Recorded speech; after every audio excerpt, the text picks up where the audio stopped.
Hello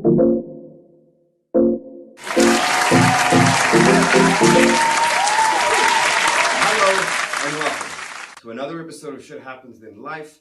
My name is Justin Hango and I'm here to navigate us through the fecal matter of the week. Today's episode is titled Coconuts, or Oreos if you will. But please remember that parental guidance is advised for younger viewers and social justice warriors. Oreos, coconuts. According to the Urban Dictionary, an Oreo or a coconut is someone who is tanned on the outside and white on the inside. But for the purposes of our discussion today, I would much rather go with the words from the Daily Maverick's own Lwando Classo. Now, Lwando, I hope I do not butcher your name. I literally received a 0 for isiXhosa in 7th grade. I spelled Izinja wrong. So Lwando says that the term coconut is a pejorative and perceptive label that others establish based on assumptions and stereotypes. And more often than not, it is a negative label that is applied to those who are seen as a deviant from standard cultural norms. Now, the word coconut itself is an interracial slur that calls into question the blackness of said coconut, suggesting a very narrow concept of what it means to be black.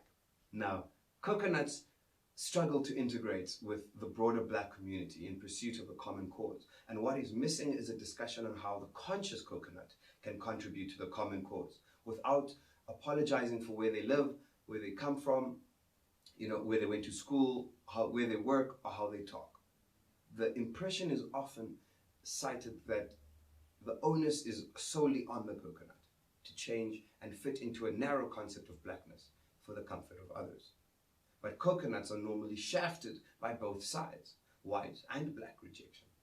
And one writer points out that the coconut dilemma implies an uncritical acceptance of self-degrading ideals within the black community that calls into question individualism, black intelligence in its many diverse forms and beauty.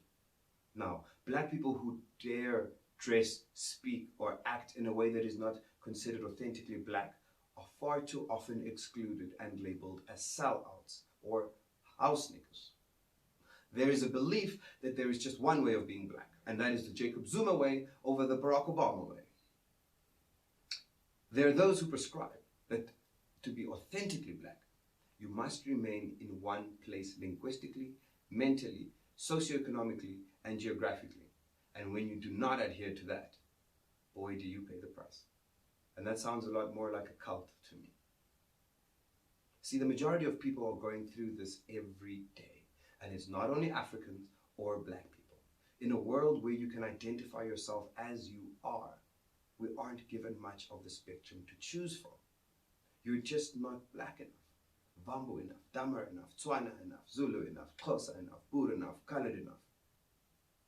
I am a half Vambo, half Damar, but I identify as a Vamara because my experience is my own, something that has not been documented in this century.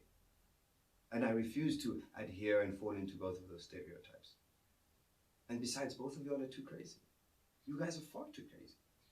Damar is your blood is always on 100. Jou bloed is altyd op 100. Jy staan op in die oggend en jy's klaar by 9.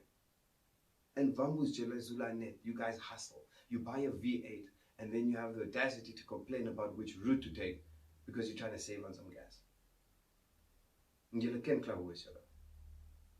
So, in short, although a coconut is soft and nutritious and thirst-quenching on the inside, the outside is a lot harder than you thought. So the next time you hear someone rah-rah, and hey, bro, my mates, dude, but just be a little kinder to them. Buy them a craft beer or a gin with one of those colored tonics, you like that kind of shit.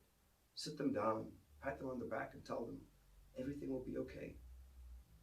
This is Shit Happens in Life. I have been Justin Hango. Remember, if you enjoyed the content, don't forget to like, share, and subscribe. Enjoy the rest of your weekend.